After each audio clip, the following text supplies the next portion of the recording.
आज की पहली और बड़ी खबर की बात करें तो हेमंत सोरेन ने कहा यूक्रेन से वापस आने वाले झारखंडियों को सरकार टिकट का पैसा देगी। यूक्रेन संकट के चलते वहां से वापस आने वाले राज्यवासियों को मदद देने की घोषणा करते हुए मुख्यमंत्री हेमंत सोरेन ने कहा है कि संकट में फंसे ऐसे लोगों को टिकट की राशि झारखंड सरकार भुगतान करेगी। सोरेन ने ट्वीट किया, यूक्रेन संकट के बीच अपने निजी खर्च से झारखंड वापस आने वाले झारखंड वासियों के टिकट की राशि झारखंड सरकार देगी। मुख्यमंत्री ने अपने ट्वीट में कहा कि राज्य सरकार केंद्र सरकार के साथ मिलकर यूक्रेन में फंसे सभी राज्यवासियों को हर संभव मदद पहुंचाने का काम कर रही है। इससे पूर्व शुक्रवार को भी मुख्यमंत्री ने यूक्रेन में फंसे लोगों को मदद का भरोसा दिया था। यूक्रेन संकट के पहले दिन 24 फरवरी को मुख्यमंत्री ने ट्वीट कर केंद्र सरकार से अपील की थी कि वह युद्धग्रस्त यूक्रेन में फंसे भारतीय छात्रों एवं अन्य लोगों की मदद करें।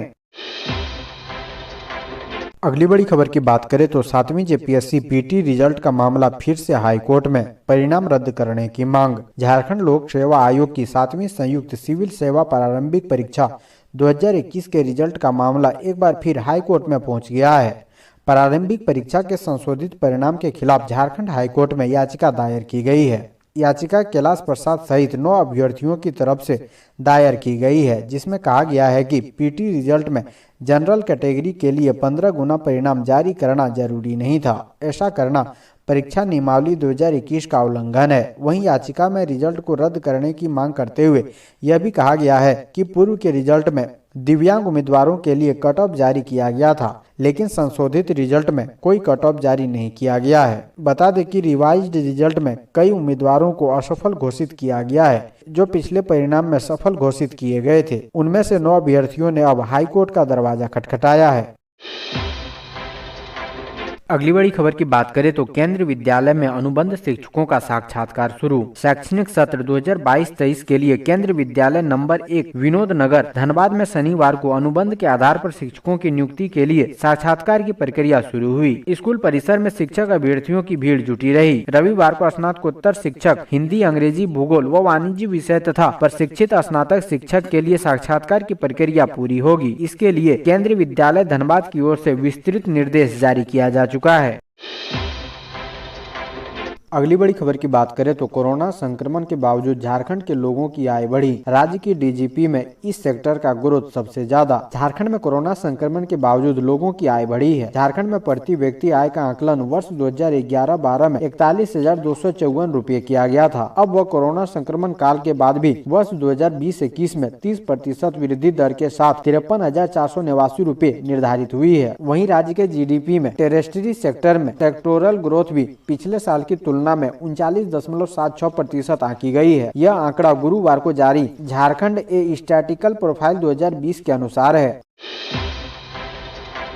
अगली बड़ी खबर की बात करें तो अमित महतो ने कहा 1932 की खतियान वाली नियोजन नीति लागू होने तक जारी रहेगा संघर्ष। झारखंड खतियान संघर्ष मोर्चा के बैनर तले शनिवार को गोड्डा शहर के शहीद स्तंभ परिसर में आयोजित प्रतिज्ञा सभा में बोलते हुए सिल्ली के पूर्व झामुमो विधायक अमित महतो ने कहा है कि राज्य में 17 सालों तक भाजपा और आजसू का शासन रहा। 2 साल पूर्व जब झामुमो गठबंधन की सरकार बनी तो चुनावी घोषणा पत्र में 1932 खतियान आधारित स्थानीय नीति एवं नियोजन नीति लागू करने की बात कही गई, लेकिन सरकार गठन के बाद इसे अमल में नहीं लाया जा रहा है। इस कारण ही झामुमो से इस्तीफा देकर जनता की अदालत में आया हूं। कहा कि 1932 खतियान वाली नियोजन नीति लागू होने तक उनका संघर्ष जारी रहेगा। अमित महतो के कार्यक्रम को लेकर यहां शहीद स्तंभ परिसर में झामुमो का हुजूम उमड़ पड़ा था। पूरा परिसर खचाखच भरा था। इसमें पूर्व विधायक ने गर्मजोशी से खतियानी झारखंडियों के हित में लड़ाई लड़ने का ऐलान किया। अगली बड़ी खबर की बात करें तो जिले की 137वीं डीसी के रूप में नैन्सी सहाय ने लिया प्रभार। साहिबगंज जिले की 137वीं उपायुक्त के रूप में नैन्सी सहाय ने शनिवार को पदभार ग्रहण किया। निवर्तमान उपायुक्त आदित्य कुमार आनंद ने समाहरणालय कक्ष में उन्हें प्रभार सौंपा। इस अवसर पर जिले के कई वरीय पदाधिकारी व कर्मी मौजूद थे। ज्ञात हो कि 15 सालों के बाद सरकार द्वारा महिला उपायुक्त के हाथ में हजारीबाग की कमान सौंपी गई है। इससे पहले हिमानी पांडे यहां की उपायुक्त रह चुकी है। वहीं उत्तरी छोटा नागपुर में रामगढ़ चतरा के बाद अब हजारीबाग महिला उपायुक्त की पदस्थापना हुई है। वैसे हजारीबाग की ऐतिहासिक रामनवमी को शांतिपूर्ण ढंग से संपन्न करवाना उसके समक्ष पहली चुनौती होगी। अगली बड़ी खबर की बात करें तो कुख्यात नक्सली बालक गुंजू और सुदर्शन भुइयां गिरफ्तार, हथियार भी बरामद। लोहरदगा जिले के पेशरार थाना क्षेत्र अंतर्गत अति नक्सल प्रभावित क्षेत्र बुलबुल जंगल में पुलिस द्वारा नक्सलियों के खिलाफ 17 दिनों से अभियान चलाया जा रहा है। इस अभियान में पुलिस को बड़ी सफलता मिल रही है। पुलिस ने एक बार फिर 2 नक्सलियों को गिरफ्तार करने में सफलता हासिल की है, जिसमें बालक गुंजू और सुदर्शन भुइयां को गिरफ्तार किया गया है। दोनों पर 5-5 लाख का इनाम है। सुदर्शन भुइयां पर 57 केस दर्ज है तो बालक गुंजू पर 25 मामले दर्ज हैं। वहीं इनकी निशानदेही पर 23 हथियार बरामद हुए हैं।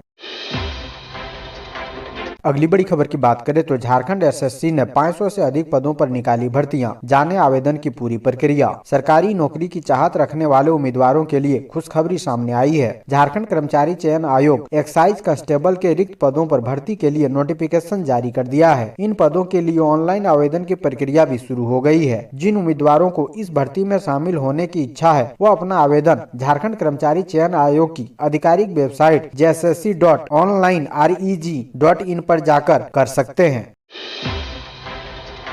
अगली बड़ी खबर की बात करें तो डुमरी के 3 मुखिया व रोजगार सेवक पर मामला दर्ज। गिरिडीह के डुमरी प्रखंड में सोशल ऑडिट के दौरान मनरेगा योजना में हुई गड़बड़ी का मामला सामने आया है। इसके बाद डुमरी थाने में 3 मुखिया, 3 रोजगार सेवक और 2 पंचायत सचिव के खिलाफ प्राथमिकी दर्ज की गई है। मिली जानकारी के मुताबिक ससारखो, कल्हाबार और परखा बेड़ा के मुखिया, पंचायत सेवक और रोजगार सेवक के विरुद्ध टीसीबी निर्माण में मनरेगा एक्ट का उल्लंघन का आरोप है। इसे लेकर डुमरी थाने में बीपीओ परमेंद्र कुमार राय और मनीषा टुडू से प्राप्त आवेदन पर मामला दर्ज किया गया है। प्राप्त आवेदन में आरोप है कि सीमावर्ती सामाजिक अंकेक्षण यानी सोशल ऑडिट में मनरेगा अधिनियम उल्लंघन का मामला सामने आया है।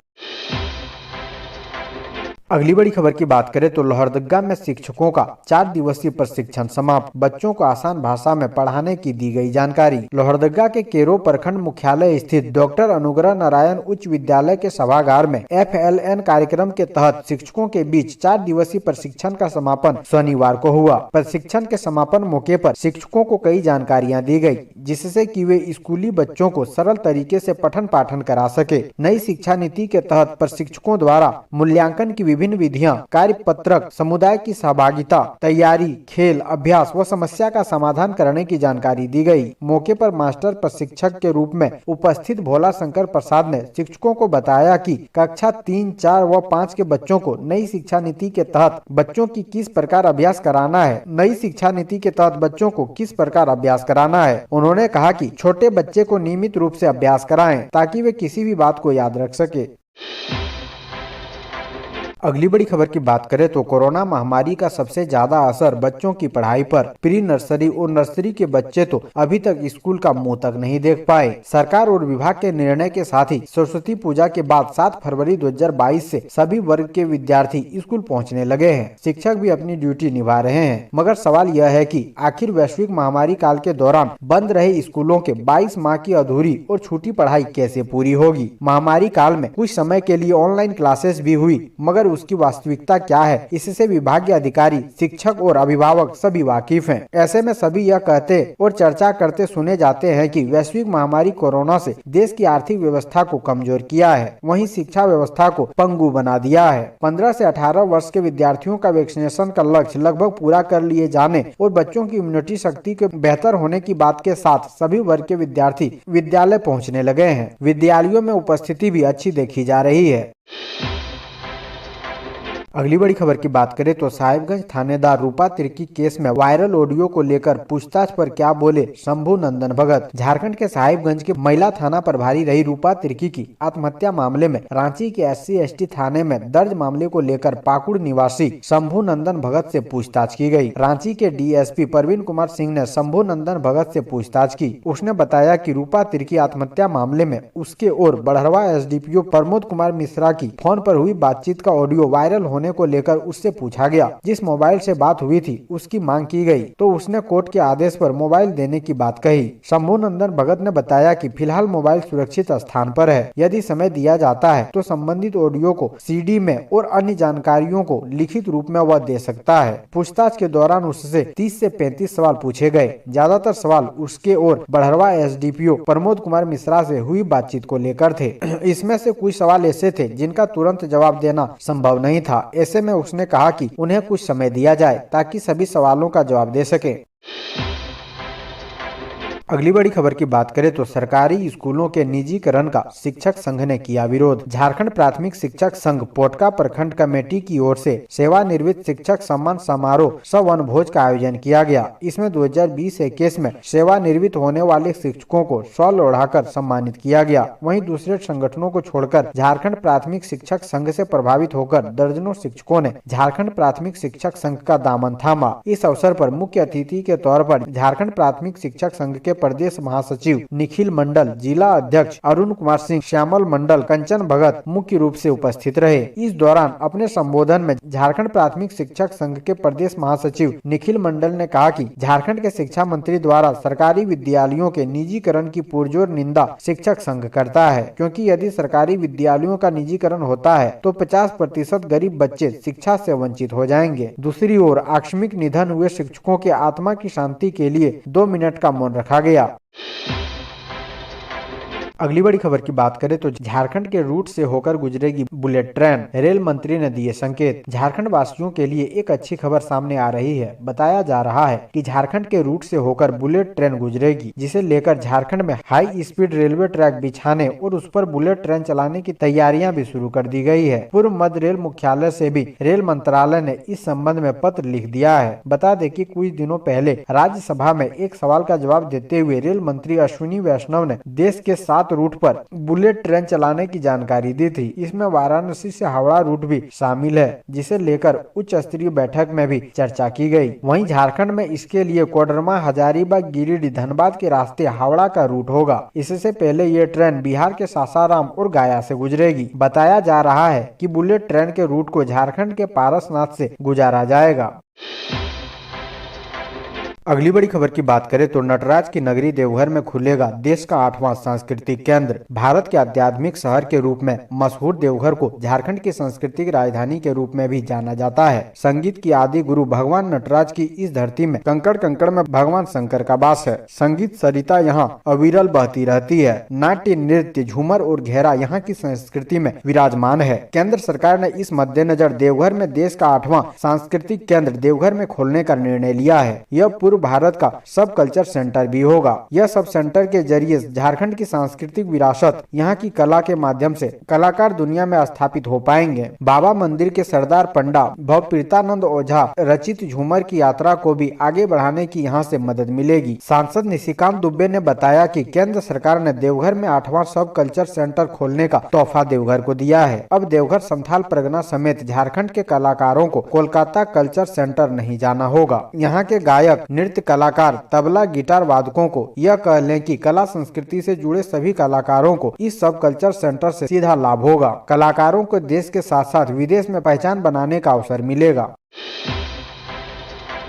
अगली बड़ी खबर की बात करें तो 7वीं जेपीएससी की मुख्य परीक्षा 11 से 13 मार्च तक। 7वीं से 10वीं जेपीएससी मुख्य परीक्षा 11 से 13 मार्च तक ली जाएगी। जेपीएससी ने तारीख की घोषणा कर दी है। परीक्षा राज्य भर में ली जाएगी, जो 2 पालियों में आयोजित होगी। आयोग की अधिसूचना के अनुसार पहली पाली सुबह 10 बजे से 1 बजे तक और दूसरी पाली की परीक्षा दोपहर 2 बजे से 5 बजे तक ली जाएगी। 11 मार्च को पहली पाली में फर्स्ट पेपर 1 और दूसरी पाली में द्वितीय पेपर ली जाएगी। 12 मार्च को पहली पाली में तृतीय पेपर और दूसरी पाली में चतुर्थ पेपर की परीक्षा होगी। 13 मार्च को पहली पाली में पांचवी पेपर और दूसरी पाली में 6वें पेपर की परीक्षा होनी है। बता दें कि हाईकोर्ट के आदेश के बाद जेपीएससी ने पीटी परीक्षा परिणाम को संशोधित कर जारी किया था, जिसके बाद फिर से मुख्य परीक्षा की तारीख घोषित की गई।